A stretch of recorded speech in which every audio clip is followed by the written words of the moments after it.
تیر شوی آیات کې الله تبارک وتعالی بنی اسرائیل یعنی یهودو ته هغه نعمتونه یاد کړل، هغه احسانونه چې الله کوم دی باندې کړیو،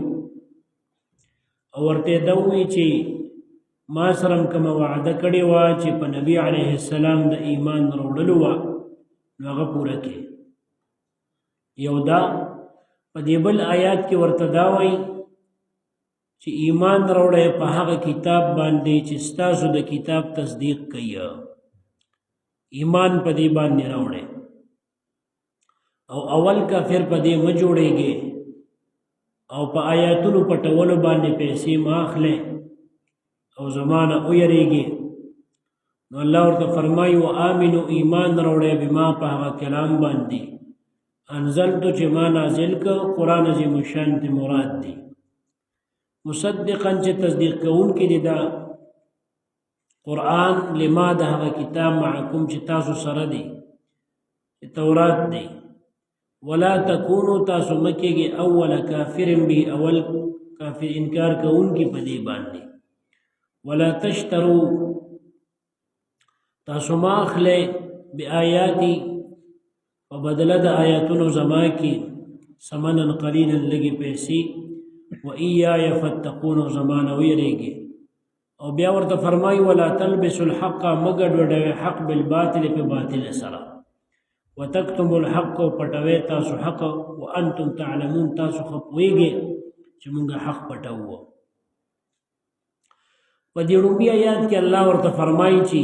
په هغه کتاب باندې ایمان راوړې چې هغه تصدیق ستاسو د کتاب کوي. مراد دی قرآن عظیم الشان. قرآن عظیم الشان نبی علیه السلام باندې نازل دی او موسی علیه السلام باندې تورات نازلو. دې ته الله فرمایي چې دا قرآن تصدیق دا غي کوي. مستوي قرآن څنګه تصدیق دا غي کوي؟ قرآن کې چې کومه مسلې دي نه حلال او نه حرام هغه خپلته نه دي. دلته چې څنګه مونږ په مونږه باندې فرض دي، څومره رکعاتونه دي او دس دي، نور عبادتونه دي، هغه چې خواږي کې نو دا قرآن څنګه دا غي تصدیق کوي؟ تصدیق دي ته وایي چې دا اقرار کوي چې او هغه کتاب حق دی او د الله تر طرفه دی. نو جواب دا دی چې قرآن عظیم الشان تصدیق د هغې د عقایدو کوي. عقاید ما تاسو ته ویلو چې ټول انبیاء عقاید یو دي. 1,00,000 کم او زیات انبیاء چې څومره راغلي د ټولو عقیدې یو، یعنی دا عقیده چې الله واحد لا شریک ذات دی،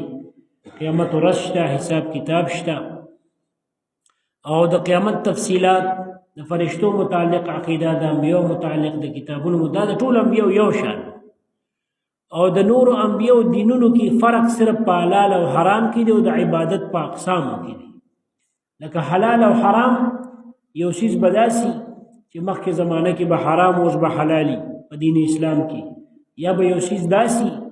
چې الته به حلال او دلته حرام دی. لکه ما تاسو د هغې مثالونه ویلي، لکه د تعظیم سجده کول مخکینی دینونو کې حلال زموږ دې کې حرام دي. داسې نورې خبرې شو. یا د عبادت طور طریقې لکه مونږ 5 ټیمه فرض مونځ او د هغې دپاره شرایط دي او کومه طریقه د مونځ ده، دا خو مخکیني دینونو کې نه وه، د هغوی هغه بدله وه. په دې کې فرق. نو الله چې څومره انبیا رالیږلي او هغې له شریعتونه او قانونونه ورکړي، نو هغې قانونونو چې کوم بنیاد او اصل دی چې عقیده ورته ویلې کېږي، ایمان چې څه ته ویلې کېږي او عقیده یو وه د ټولو. او دې اعمالو کې فرق، اعمالو کې احکامو کې او دې ته فروعي اختلاف وي، دې کې چې کوم دې فرق. نو قرآن عظیم الشان د تورات انجیل زبور تصدیق په عقایدو کې کوي صرف چې هغه من جانب الله، یا په دې کې هم کوي چې هلته کوم احکام وه د الله د طرفه. اوس ته به وایې چې تورات انجیل زبور کې خو دې ګوتې والې وي، ډېر احکام یې تیز دي که نه، تحریفات یې پکې کړي وو، احکام د الله پکې بدل کړي وو. نو قرآن د هغې تصدیق کوي. نو جواب دا دی چې نه د هغې تصدیق نه کوي. قرآن صرف د هغه څه تصدیق کوي چې د الله د طرفه په تورات انجیل زبور کې نازل و د هغې. نو الله دې ته فرمایي تاسو ایمان په قرآن مجید راوړئ او تاسو اول کافر په دې مه جوړېږي. اوس ته به وایې اول کافر خو دین و، دینه مخکې خو په مکه معظمه کې خلکو کفر کړی، ځکه یهودیان خو په مدینه منوره کې نبی علیه السلام 14 کاله په مکه معظمه کې د نبوت تیر کړي دي. هلته خو ډېر خلک ابو جهل وغیره مخکې کافران شوي، اول کافر خو هغه نو الله دې ته څنګه وایي چې ولا تکونو اول کافر بي، یهودیانو ته څنګه وایي چې تاسو اول کافر مه جوړېږئ؟ جواب دا دی چې الله دې ته وایي چې تاسو په دې خپله ډله کې اول کافر مه جوړېږئ، په یهودیانو کې اول کافر تاسو مه جوړېږئ چې د نبی علیه السلام نه اول هم تاسو انکار کوئ. بیا بل حکم ورته دا کوي چې ولا تشتروا بآیاتي ثمنا قلیلا، زما د آیاتونو باندې د دې په خرڅولو لږې پیسې مه اخلئ. د دې څه معنا ده؟ د دې دا مطلب دی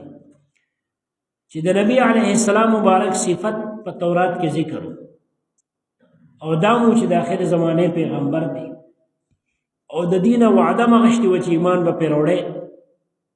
خو دوی به د هغه صفات پټول، خپلو عوامو ته به نه بیانول. یهودیانو چې کوم مولیانو ولې به یې نه بیانول؟ ځکه به یې نه بیانول چې خیال به یې ده که موږ د نبی علیه السلام صفات دي ته بیان کړو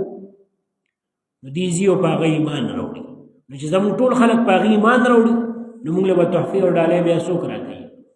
نو په دې بنیاد به د نبی علیه السلام صفات پټولو. نو دا داسې ده لکه په دې د الله په آیاتونو پیسې اخیستې، او بله معنا د دې دا ده چې دوی به رشوت اخیسته، چې یو غټ سړی به ورله راغی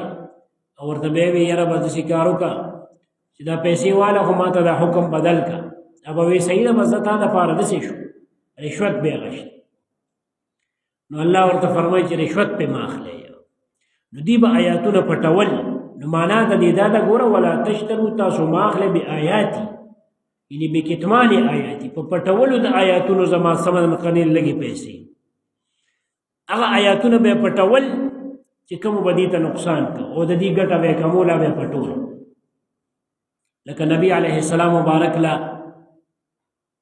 یو دوه یهودیانو یو نارینه او بل زنانه وعدې نه کړي، دې بدکاري کړې. نو یهودیانو خپلو کې فیصله وکړه چې داسې کار وکړو چې دا به نبی علیه السلام ډولي، ځکه هغه یو نوی دین راوړی دی، کیدای شي د هغې په دین کې د دې حکم آساني. نو هغې راوسته نبی علیه السلام ته، چې راوسته نبی علیه السلام مبارک ته وی دې دواړو بدکاري کړې ده. وی ښه نبی علیه السلام مبارک ورته ستاسو په دین کې د دې څه سزا ده، ستاسو په تورات کې د دې څه سزا ده؟ هغه وی زموږ خو سزا دا ده چې بس مخ وله تور کو په خرې سور کو تورات وي. وی ښه دا سزا ده. نبی علیه السلام خو پوه شو چې دروغ یې وي، ورته وی قسم در کوم په هغه ذات چې کوم ذات موسی علیه السلام باندې تورات نازل کړی دغه په ذات دې ستاسو قسم ریشه ووایه، دا سزا وه، په تورات کې دا سزا ده. نو د هغې چې کوم غټ مله و هغې ورته داسې کار داسې غټ قسم دې راکړه نور به درته ریشه ووایو. ریشه دا دي چې زمونږ په تورات کې هم د دې سزا سنګسارول دي، په کاڼو ویشتل چې مړه شي. نو بیا ورته نبی علیه السلام وایي چې دا بیا هم دا بدله ولې کړه؟ وی اصل کې دا هم ځکه بدله کړه چې کله به مونږ کې غریب سړي داسې بدکاري وکړه نو مونږ به سزا ورکوله، او چې مالداره به وکړه نو به هم ورکوله. نو یو ځل داسې کار وشو چې یو غریب سړي کورنۍ کې یو نارینه او زنانه بدکاري وکړه، خو سړی زورور و، سیاسي زورور، نور غریب. نو چې مونږ هغه سنګسارو نو هغه وی چې نه، یا به د مالدارو دام سنګساروي یا به زما دام نه کوي. وی جګړه جوړېده. وی مونږ د مولیان خپلو کې کېناستو، مونږ چې راځه داسې یو اسانه فیصله کوو چې ټولې مني او بس د مالدار او د غریب دپاره یو شان. نو مونږ وایي چې زه داسې کار به کوو چې چا دا کار وکړه نو مخ به یې تور کړو، په خر به یې سور کړو، تو راتو به یې کړو، اوازونه به پرې وکړو، بس دی سزا شو. ګوره د الله حکم یې بدل کړ. نو بیا نبی علیه السلام وایي زه تورات شریف تاسو راوړئ. تورات چې راوړه نو صحابي ناستو، ابی ابن کعب رضی الله عنه، معاذ ابن جبل رضی الله عنه. نو دا هغه آیات ویو چې په کوم ځای کې هغه د سنګسارېدلو حکم په هغې لاس کې ایښود، د هغې نه دی خو ووي. نو هغه ورته د خدای دشمنه د الله سوچت که د الله نه چې کوم آیات دی په تورات کې دا د څه باره کې نو رسوا شو. نو بیا خو سلاره نه وه. نو بیا نبی علیه السلام مبارک ته زه بس اوس یې سنګسار کړم. نو بیا نبی علیه السلام مبارک هغه سنګسار کړه یهودیان که نه. نو ګوره دوی به دا کار کوو دی باندې به دی ګټې اخیستې پیسې به اخیستې او د حکم د شریعت به بدله و. نو دی وجه نه دی نه دا مراد دی. اوس راشه بعضې خلک دلته دا ترجمه کوي چې نه که تا په دغه پیسې واخیستې ختم دی وکړو چا دله پیسې درکړي نو دا د وګوره الله قرآن کې وایي چې په قرآن پیسې مالي او په خپله به په امامتۍ تنخواه لي په درس به تنخواه لي د امامتي او درس څه شی دی درس کې قرآن نیسي. نو اصل کې دا دې دپاره نه نازل د الله یو حکم چې څوک هم پټوي او پیسې پیلي هغې کې دا داخل ځکه هغې به د الله حکم پټه. باقي که یو کس درس د قرآن کوي او یا یو کس دم کوي او دی په هغې پیسې دي نو هغه صحیح حدیث کې موجود دي. تاسو ته ما حدیث د صحیح بخاري ویلي و چې صحابه تلي وو یو کس لړم چې چلی و او 10 غړي ولا شکرانه ورکړو یاد هم دی حدیث او هغه صحیح دی او نبی علیہ السلام مبارک خپل فرمایلی د صحیح بخاری روایت دی چې ان حق ما اخذتم عليه اجرا کتاب الله هغه چې تاسو ډیر لایق چې تاسو په پیسې اخستې شنو دا د الله کتاب دلته لګ دی پویوم که یو کس دی درس او تدریس کې یو مقصد صرف پیسې اغشتل وي نو پیسې ولا اغشتل جایز دي خو ثواب نه کی ٹھیک شو. او یو کس دی درس او تدریس کوي مقصد د الله رضا ده خو پیسې د دې پابندۍ چې زه پابند یم سهار نه غرمې پورې دلته ناست یم د دنیا کار نه کوم نو په دې وجه پیسې لمه ځکه زما بچي به څه خوري نو ګوره نیت پورې استاد د هغه نیت څه معلوم. ابو بکر صدیق رضی الله مبارک چې کله خلیفه شو د مسلمانانو نو ده به د مخکې نه سوداګري کوله تجارت به یې کوه نو چې سبا شو چې نن خلیفه شو نو په سبا باندې د خپلې کپړې دې اوږې ته راچولې او را روان نو ابو عبیده بن جراح رضی الله عمر رضی الله ولا مخې له ورغی وی څه کوې وی څه به کنه اوس مزدوري به نه کوم وی ولې تا ته چې دا دومره غټ کار مونږه واله دا د مسلمانانو مشري او دا بادشاهت او حکومت او دا ولې آسان کار دی نو هغه وی خو صحیح ده دغه خو زما ذمهواري ده خو که زه دلته مزدوري ونه کوم نو بچي به مې څه خوري او موږ به تاله تنخواه مقرر او تاسو بس تنخواه مقرره وي وینه دومره وي چې مناسب به ستا ګزاره به پکې نو بیا ولا 2000 درهم یا 2500 درهم مقرر کړل او نیمه چیلې علاله شوی نیمه چیلې روزانه نو دی ودرې د خلک راټول کړل خلکو ته وی د شکار د ما چې کم سوداګری او تجارت کوم هغه زمان د بال بچ د پاره کافی هغه زما خو گزاره کېده خو تاسو ماته د مشري غاړه کې راواچوله نو اوس که زه هغه کار کوم دارا نه پاتې کېږي او که دا کوم غره نه پاتې کېږي نو بس زه به د دې نه دومره مناسب قدر څه تنخواه علمه او تاسو د پاره به کار کوم کار به تاسو له کوم دا مزدوري شوه که چې تاسو د پاره به زه دا کومه ذمهواري چې دا کوم او بس ماله به تنخواه مقرر کړي نو تنخواه بیا مقرر کړي دغه زمانې نه نیولې دې زمانې پورې چې څومره صحابه تیر شوي دي که څومره لوی خلیفګان د مسلمانانو تیر شوي دي نو ټول په دې باندې عمل کړی دي چې د امامانو دپاره سرکاري تنخواه دغه رنګې د مؤذن دپاره سرکاري تنخواه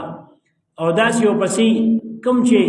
زکات ټولونکي دي او یا سم اهم امور دي دې دپاره هغې تنخواه مقرر کړی و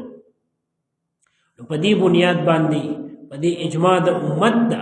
نو هغه جایز دي. اوس دا آیاتونه چې نن سبا یو مولی وایي او ترجمې ته ناست دي وایي چې وګوره خلک دغه دي په قرآن پیسې دي نو دا آیاتونه صحابو ته نه معلوم دا ابوبکر صدیق رضی الله ته دا عمر رضی الله ته دا عثمان رضی الله عنه ته دا علی رضی الله عنه ته داسې نورو خلکو ته دې زمانې پورې دې ته دا نه معلوم څه هغې ته معلوم خو د دې چې کوم معنا وه هغه هغې ته معلومه وه دې ته نه ده معلوم د دې معنا دا وه چې په د الله د حکم په ټولو باندې به رشوت او پیسې نه علي دې وجې نه تفسیر قرطبي لیکلي دي چې دا آیاتونه اگر چې د یهودیانو باره کې نازل دي خو حکم عام دي څوک هم چې د شریعت یو حکم پټوي او په هغې پیسې لي نو د دې لاندې داخل دي الله به له سزا ورکوي دا ګناه کوي او دا حرام او ناروا خوري چې د شریعت حکم پټ کړي او بدل یې لکه ډېر کله ته داسې وي چې یو مفتی له سړی راشي ورته یاره زمونږ دا مسله خو داسې ده خو دا فتوا راله لږه دا بل شانو لیکه 10,000 روپۍ به درکړم 20 به درکړم 20 لکه به درکړم داسې خلک کوي الله دې موسی دې داسې حال نه خو داسې مفتیان شته چې داسې کار کوي نو بس هغه وي زه بس صحیح ده اسانه خبره ده نو بس بیا ولا ورکړو دغه خبره ده هغه سید جلال نومي مولا و که نه وي د سید جلال وي دی د زوی نو هغه مولا به خلکو ته وي چې لکه دا څاروی حلال دی دا ځناور حرام دی نو دې زوی یې چې دی نو چېرته دا ملګري بوتلي و ځنګل ته و ګیدړې پرې خوړلې نو بیا وروسته چې وخوړه نو بیا ورته چې دا خو مې د ګیدړ حلال کړی دا مې د باندې وخوړه نو هغه مفتي صاحب له چې راغی نو ویره چې دا ګیدړ خوراک څنګه دی دا خو حرام دی وی ستا زوی په مونږ باندې نن ګیدړ خوړلی دې سره به څه کوو وی ورګه کتاب ګوره نو کتاب خو څه وو کتاب کې هسې پاڼې واړولې راواړولې راغی ورته وي چې سید جلال د د زوی نوم و که نه وی چې ایش چې سید جلال وي نو هغه ګیدړ بالا وي وي دا کتاب لیکلی چې ایش چې سید جلال وي هغه ګیدړ بالا وي دا کتاب لیکلی دي نو داسې مفتیان او مولیان نه دي الله مونږ او تاسو ساتي لکه دا هغه خلک دي چې د یهودو په لار روان دي څوک چې دا کار کوي ځکه هغوی به هم داسې کول د دنیا د ګټې په وجه به د نبي علیه السلام صفت پټو حکم د شریعت به پټو لکه ما درته ووایي حدیث مې درته ووایي چې هغه د سنګسارېدو حکم یې پټ کړی او وی صرف مخ ولا تور کې نو ډېره دغه مراد دی ښه باقي یو کس چې عالم وي او دی درس کې تدریس کې واعظ او نصیحت کې نو دی کې به نیت د الله د رضا وي او که نیت پکې دنیا وکړله نو د جنت بوی محسوسین حدیث موجود دی په دې کې نبی علیه السلام فرمایي چې هغه علم چې د الله رضا پې طلب کېږي او په دې باندې څوک دنیا مقصد کړي نو د جنت خوشبویي به محسوسه نه کړي او د جنت خوشبویي بل حدیث کې راځي 500 کاله مزل کې خوره ده دا به محسوسه نه کړي نو دا د هغه نیت پورې ده یو کس دی درس کې تدریس کې امامتي کې تنخالي خو نیت د ده دا وي چې بس دا زما مجبوري ده او نور مقصود مې مونځ دی لکه مونځ ولې هغه کور کې نه کوي بل پسې نه کوي څه په هغې پیسې یې نیسه خو دا د دغې پابندۍ وي چې دا کم ځي راځي او کم تا ته ځان وقف کړي دا د دغې وي اصل کې دا د عبادت نه وي بعضې خلک علما پسې پروپګنډه کوي وي دي عبادت کوي او په خلکو یې خرڅوي وي د دې ثواب نه کېږي دا غلطه خبره ده هغه عبادت ځان له کور کې ولې نشي کولی خو چې دلته تا له راځي او تا ته پابندي کړي نو دې د دغې پابندۍ تنخوا اخلي خبره پوهېږي دغه رنګې ما تا ته ووایي ابوبکر رضی وغیره دا څومره چې تېر شوي دي امت اوسه پورې چا چې موږ د دین را رسولي دي هغې چې په دې اخیستي دي نو په دغه نیت یې اخیستي دي او که یو کس یې په دې نیت یې چې نه زه دا مونځ په تنخوا کوم او په نیت یې پکې دا وي نو صحیح ده مونځ به په اسلام کېږي د هغه هم کېږي خو ثواب یې نه کېږي بیا ثواب یې بیا نه کېږي نو هغه بیا دغه کار نیت پورې د انما الاعمال بالنیات د اعمالو دار و مدار د جزا او سزا په نیت باندې دی وآمنو ایمان روڑے بما پاک سبانی انزلتو چه ما نازل کا چه قرآن عظیم الشان دی مصدقا چه تصدیق کون کی دی لما دا کتاب معکم چه تاسو سرد پا عقائدو کیا پا عقائدو کی تصدیق کون کی دی ولا تکونو تاسو مکی گئی اول کافرین اول کفر کون کی انکار کون کی بہی پا دی قرآن بانی یا بہی پا دی نبی علیہ السلام بہی کی زمریہ نبی علیہ السلام تراجی دیا قرآن عظیم الشان دا ولا تشترون تاسو ماخله بی آیاتی په بدل د آیاتونو زما کې سمنن قلیلا لګي پیسې نو د دې دا معنا نه چې ډېرې پیسې پیغشتي شي لګي پیسې مطلب دا دی چې دا ټول دنیا په والی او حق پټ کینو دا لګ دی حق دې پټ کو دا ټول دنیا دې په واغشتا نو لګ دی معنا د دې دا نه چې لګي په مال او ډېرې په دا معنا نه ده دی به د نبی علیه السلام چې کوم صفت پټاو او به نخ کار کو نو هغې باندې به دې کوم تحفې او ډالۍ غشتي یا رشوت غشته وي داسې مه کوئ دغه رنګې مسلمانانو ته هم حکم دی چې تاسو هم د شریعت یو حکم پټولو دپاره پیسې مالئ چې د شریعت حکم پټ کړئ و ایایا خاص زمانه فتقوني ویریږئ ولا تلبسوا الحق مه ګډوډوئ حق بالباطل په باطل په باطل سره دی به حق باطل سره څنګه پټو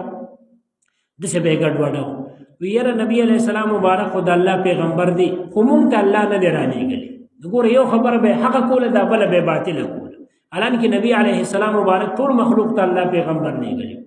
ځکه مبارک فرمایي چې الله ما ته کوم خصوصیات راکړي فزاغه کې یو دام دي چې مخکینی انبیا به یو کلی یا علاقه یا یو خاص زمانه پوری او ځ الله ټول مخلوق ته قیامت پورې لګلې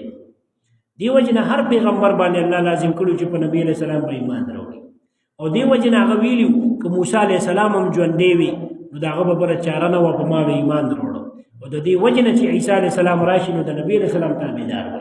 دغه کلمه به وي د موږ به زموږ منشان کوي حالانکه هغه د الله پیغمبر دی ځان له شریعت او ځان له کتاب سره موجود دی دی بدا کار کو چې د نبی علیه السلام مبارک څه صفات چې دي ته نقصان نه کوي دنیوي نقصان ابه بیانول او چې کوم به دنیوي نقصان دي ته خلق به تل ایمان به په نبی علیه السلام ورو ابه پټول وګوره حق او باطل سره ګډوډ کړي حق او نه حق ولا تلبسوا مغدوډوي الحق حق بالحق بالباطل فنا حق سرا وتكتموا الحق وپټوي تاسو حق وانتم تاسو تعلمون پويږي خپويږي چې دا مونږه سپټو نو دا حق پټو او چې بیانو باطل او پدیم پويږي چې نبی عليه السلام مبارک په حق پیغمبر دی او پدیم پويږي چې دا قران په حق نازل دی او بیم پټوي وآمنوا ایمان روڑے بما پہا سبانی انزلتو چی ما نازل کچی قرآن عظیم شان دی مصدقا چی تصدیق کون کی دی لما دا کتاب معکم چی تاسو سر دیا ولا تکونو تاسو مگرزی گی مکی گی اول کافر رنبی کفر کون کی اول انکار کون کی بھی پا نبی علیہ السلام یا قرآن سلام ولا تشترو ماخلے بی آیاتی پا بدد آیاتون زما کی پا پتولو دا آیاتون زما سمنن قلیلا لگی پیسیا یعنی دا آیاتون پا پتولو ماخلے و ایایا و خاص زمان فتقونو یریگی ولا تلبسو الحق مگرد وڈوے حق بالباطل پنا حق سلام حق باطل سر مگرد وڈوے و تکتم الحق و پتوے تاسو حقا وانتم تعلمون او یا ولا تكتموا الحق مپټوي حق وانتم تاسو تعلمون پويږي صدق الله العظيم اللهم صل على سيدنا محمد وعلى اله